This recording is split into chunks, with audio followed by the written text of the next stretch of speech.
A jet fuel shock is now hitting airlines right where passengers feel it. Canceled routes, higher fares, fuel surcharges, and messy summer schedules. And the whole crisis comes down to one liquid: jet fuel. Here's the strange part. The most advanced aircraft on Earth, with billion-dollar engines and computers everywhere, still depend on a highly refined form of kerosene.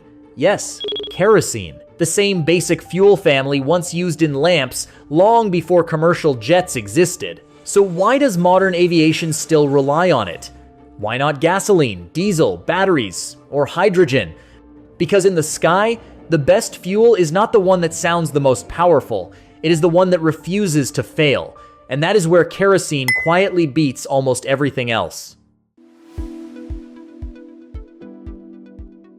Think of crude oil, the raw stuff pumped from deep underground, as a messy, unrefined cocktail. To separate it into useful fuels, refineries send it into a massive distillation tower, sometimes as tall as a 20-story building, and heat it to around 400 degrees Celsius. Inside that tower, different fuel molecules separate by boiling point. The lighter ones, like gasoline, rise higher. Heavier products, like diesel, come off lower down.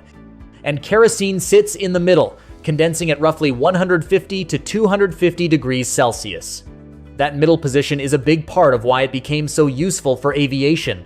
It is lighter than diesel, more stable than gasoline, and dense enough to carry serious energy into the sky. And kerosene was not invented for airplanes. It has been around since the 1850s, back when its main job was lighting lamps before electricity became common. Which is a pretty wild career change for something that started out helping people read at night. Now, that does not mean someone can pour regular lamp oil into a Boeing and take off. Not even close. To become aviation-grade jet fuel like Jet A1, that kerosene-range fuel has to meet strict aviation standards. Impurities have to be reduced, performance has to be controlled, and additives may be used to improve stability, prevent static buildup, and protect the fuel system from icing. And this is why a jet fuel shortage is so hard to fix.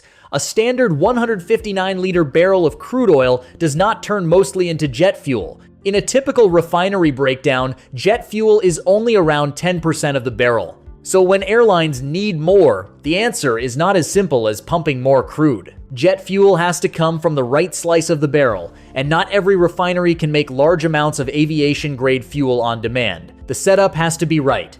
The crude has to be right. The final fuel has to pass aviation standards. That is why a bottleneck deep inside the refining chain can move straight into the airline schedule and show up later as canceled routes, fuel surcharges, and higher ticket prices. At first glance, gasoline sounds like the obvious answer. It runs cars, starts easily, and feels powerful. And for a long time, gasoline really did rule aviation, just not in the kind of planes most of us fly today. Older propeller planes worked more like giant car engines. They used pistons, cylinders, and spark plugs, so they needed high-octane aviation gasoline, a fuel that vaporizes easily and ignites quickly. Modern jets work differently.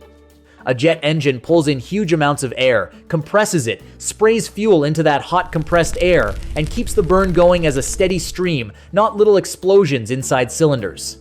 That is where kerosene starts to make more sense. Kerosene is heavier than gasoline, less volatile, and harder to ignite at normal temperatures.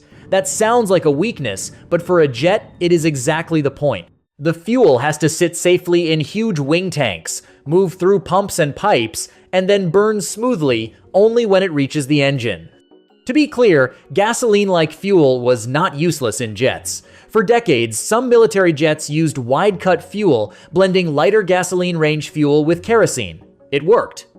In extremely cold regions, fuels like Jet B can still help because they flow better in brutal temperatures. But for everyday commercial aviation, gasoline brings a problem. Kerosene avoids too much vapor. Gasoline evaporates easily, creating more flammable vapor around tanks, fuel trucks, hangars, and aircraft. With a car, that risk is manageable. At an airport moving thousands of gallons a day, it becomes a serious safety headache. Kerosene-type jet fuel is calmer. It still burns powerfully inside the engine, but it is harder to ignite before it gets there. That makes it safer to store, pump, transport, and carry in huge tanks under the wings. So, gasoline is not a problem because it cannot burn. It is a problem because it wants to burn too easily. And in aviation, the best fuel is not the one that lights up fastest. It is the one that waits until the engine asks. Here's something most people don't realize. Aviation is a high-stakes game of inches and ounces. Kerosene is not just fuel, it is a compact energy pack. To give you an idea of this scale, a long-haul flight from New York to Tokyo can burn through around 100 tons of fuel. That can be nearly a third of the plane's entire weight at takeoff. Now imagine making that same trip with gasoline. Gasoline is lighter, so gallon for gallon, it carries less usable energy than kerosene-type jet fuel. That means the aircraft would need more fuel volume to do the same job. And in an airplane, extra volume is never free. More fuel needs more tank space, adds more weight, and steals room from passengers, cargo, or range. That is the trap. The more fuel you carry, the more fuel you need to carry it. Kerosene helps by packing more energy into the limited space inside the wings. But here is the real secret that most people miss. Kerosene is actually a mobile heat sink. Inside a jet engine, temperatures can skyrocket past 1,000 degrees Celsius.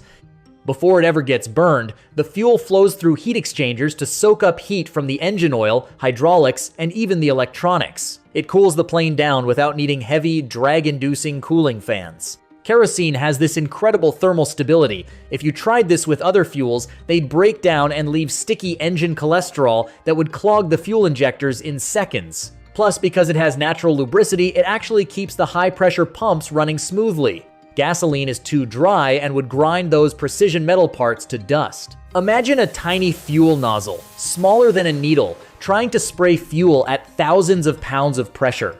If that fuel doesn't lubricate, the whole engine grinds to a halt. Basically, kerosene isn't just food for the engine, it's the actual blood keeping the whole beast alive and healthy.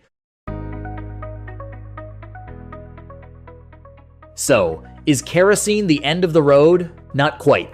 In fact, your next flight across the country might one day be powered partly by used cooking oil, which sounds ridiculous, until you realize the aviation industry is already betting heavily on SAF, Sustainable Aviation Fuel. Think of it as kerosene's cleaner cousin.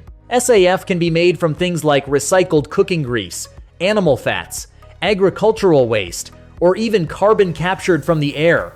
The goal is not to invent a totally new kind of airplane overnight. The goal is to make a cleaner version of the fuel today's airplanes already know how to use. That is the big advantage. SAF can work as a drop-in fuel. Airlines can blend it with regular jet fuel and use it in existing aircraft without redesigning the entire engine. But there is one important detail people often miss. SAF still burns in the engine. It still produces carbon dioxide at the exhaust. The benefit is in the full carbon life cycle. Depending on how it is made, SAF can cut life cycle carbon emissions dramatically, sometimes cited at up to around 80%, because much of the carbon comes from recycled sources instead of being pulled fresh from underground. The problem is scale. According to IATA's December 2025 report, global SAF production reached about 1.9 million tons in 2025, roughly double the previous year.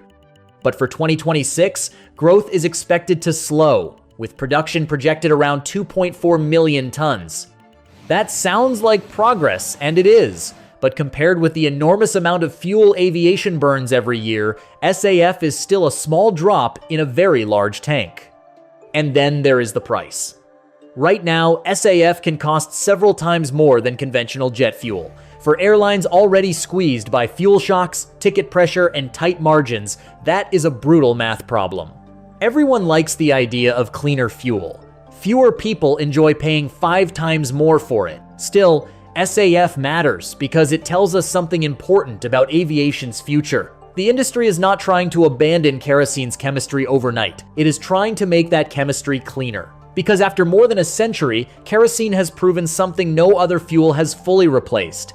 It carries dense energy, stays stable, works in brutal conditions, and fits the aircraft we already have. From 19th century lamps to modern jumbo jets, kerosene has had one of the strangest careers in energy history. And now, its next chapter may not be about replacing it completely, but about making a cleaner version of the fuel that already conquered the sky. So the next time you board a plane, remember, that aircraft is not just running on fuel, it is running on one of the most carefully engineered liquids in modern life. If this breakdown surprised you, hit like and subscribe for more deep dives into the everyday technology that quietly runs our world. And let me know in the comments, what other old technology do you think is still hiding in plain sight? Thanks for watching Simple But Surprising, and we'll catch you in the next one.